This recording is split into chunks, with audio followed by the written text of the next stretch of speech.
Saya, Roma Indrawati, Kepala Sekolah SD Negeri 1 Keniten Ponorogo. Perubahan di sekolah tidak selalu dimulai dari program besar. Kadang perubahan dimulai dari sebuah pertanyaan sederhana. Apa yang perlu kami perbaiki agar pembelajaran benar-benar berdampak bagi anak? Pertanyaan tersebut menjadi bagian dari perjalanan saya sebagai Kepala Sekolah di SD Negeri 1 Keniten. Saya menyadari bahwa tantangan pendidikan tidak cukup diselesaikan dengan menambah kegiatan. Sekolah membutuhkan cara kerja yang membuat warga sekolah mampu melihat masalah, belajar dari pengalaman, mengambil keputusan bersama, dan melakukan perbaikan secara berkelanjutan. Dari sanalah SMART lahir. Hasil rapot pendidikan SD Negeri 1 Keniten tahun 2025 menunjukkan bahwa numerasi masih membutuhkan perhatian serius.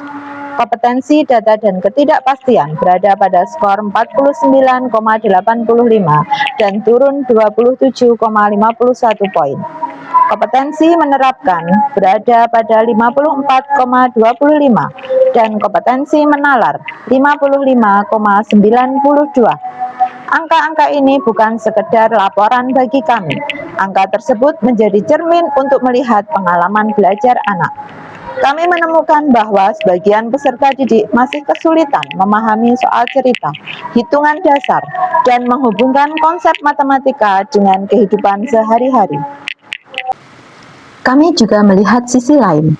Guru sebenarnya telah melakukan refleksi, tetapi dukungan terhadap refleksi guru justru menurun. Saya kemudian bertanya, bagaimana jika persoalan yang ditemukan setiap guru tidak berhenti menjadi persoalan pribadi, tetapi menjadi bahan belajar bersama? Membangun ruang refleksi ternyata tidak mudah. Ada 3 tantangan yang kami hadapi. Pertama, mengubah kebiasaan menunggu arahan menjadi keberanian menawarkan gagasan. Kedua, mengubah refleksi menjadi aksi. Saya tidak ingin SMART hanya menjadi percakapan yang menarik tetapi tidak menghasilkan perubahan. Ketiga, menjaga keberlanjutan. SMART pernah terhenti karena kegiatan sekolah dan masa libur. Dari sini saya menyadari bahwa inovasi tidak cukup mengandalkan semangat. Kami membutuhkan kebiasaan, sistem, dokumentasi, dan tindak lanjut. Kami kemudian menjalankan SMART, sharing mingguan untuk analisis refleksi terarah. Setiap Sabtu setelah siswa pulang, kami menyediakan sekitar 1,5 jam untuk belajar bersama. Bukan sekedar rapat. Kami memulai dengan persoalan atau tantangan, menganalisis penyebab, mencari alternatif solusi, mengambil keputusan bersama, kemudian menyepakati tindak lanjut. Peran saya bukan menjadi orang yang paling banyak memiliki jawaban. Saya memandu agar setiap persoalan tetap terarah pada kebutuhan peserta didik. Saya belajar mendengarkan, memberi ruang pada gagasan, dan menciptakan suasana aman agar guru berani berbicara. Ruang belajar kita bersama. Terima kasih banyak Bapak Ibu telah menunjukkan kita. Dari refleksi lahirlah aksi. Kami memperkuat fondasi numerasi melalui pembiasaan perkalian dan password matematika. Pertanyaan atau tantangan matematika sederhana diberikan ketika anak datang atau pulang sekolah. Sederhana, singkat, tetapi dekat dengan kehidupan anak.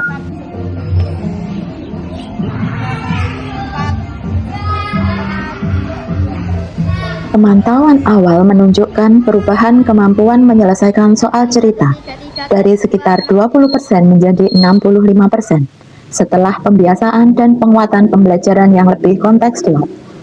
Kami menyadari data ini merupakan bukti awal, bukan klaim bahwa seluruh kemampuan numerasi telah meningkat. Saat belajar asesmen berkala dan lebih terukur tetap kami perlukan. Pembelajarannya tidak hanya di kelas, tetapi juga di luar ruangan. Bagi saya, perubahan bukan hanya terlihat dalam laporan, tetapi dirasakan oleh anak. Kami juga membawa matematika keluar dari buku. Mural literasi abjad dan permainan engklek dengan angka menjadi bagian dari lingkungan belajar. Kami belajar bahwa keterbatasan sarana tidak selalu menjadi hambatan. Dengan kreativitas, lingkungan sekolah pun dapat menjadi ruang belajar. Refleksi juga membawa kami pada penguatan literasi. Proyek Pohon Literasi kami hidupkan kembali melalui kegiatan membaca dan menceritakan isi bacaan. Ketika waktu literasi terbatas, kami mencari ruang yang dekat dengan keseharian anak. Lahirlah Kantin Lentera, kantin literasi, edukasi, dan cerita. Saat dulu ada proyek pohon literasi, saya di situ bisa menuangkan isi cerita saya. Dan itu bisa membuat saya berpikir kritis. Saat istirahat, anak dapat membaca sambil makan dan bercerita.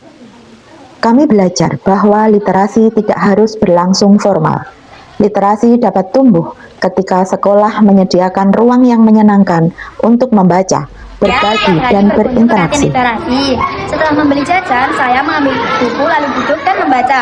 Suasana di kantin sangat nyaman dan tenang. Seiring proses berjalan, SMAT juga melahirkan berbagai program seperti Berlian, Gerhana, Sakti, Kajobo, dan kolaborasi outing class. SMAT juga menjadi ruang untuk membahas berbagai persoalan sekolah. Disinilah perubahan cara kami bekerja terlihat. Dari refleksi, lahir aksi. Dari aksi, lahir pengalaman. Dari pengalaman, kami kembali belajar untuk memperbaiki.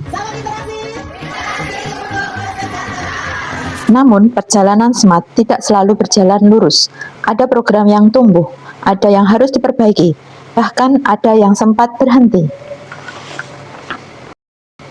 Saya melihat guru mulai lebih berani menyampaikan pendapat, lebih peduli terhadap persoalan peserta didik, terbuka berkolaborasi, dan mencoba cara baru.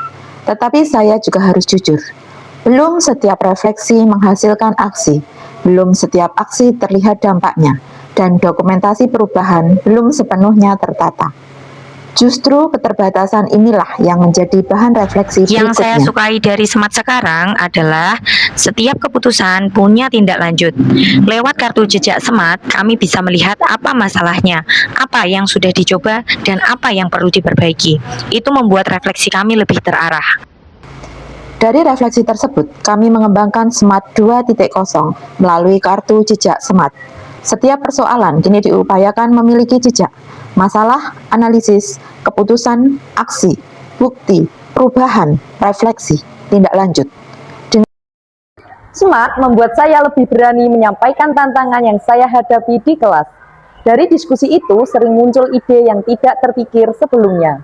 Yang paling terasa, setiap refleksi sekarang tidak berhenti sebagai cerita, tetapi menjadi langkah nyata yang kami coba bersama. Dulu kalau menemukan masalah di kelas itu biasanya saya mencoba menyelesaikannya sendiri. Sekarang alhamdulillah lewat SMAT ini kami bisa berdiskusi dan mencari solusi bersama. Lalu benar-benar mencoba tindak lanjutnya di kelas. Bukan hanya bekerja bersama tetapi juga belajar bersama. Saya tidak mengklaim bahwa seluruh persoalan literasi dan numerasi di SD Negeri 1 Keniten telah selesai. Kami masih belajar. Namun, perubahan paling berarti adalah cara kami menghadapi masalah. Masalah menjadi bahan refleksi. Refleksi mendorong aksi. Aksi dipelajari kembali untuk menentukan perbaikan. Sebagai kepala sekolah, saya semakin memahami bahwa kepemimpinan bukan tentang menjadi orang yang paling banyak memiliki jawaban.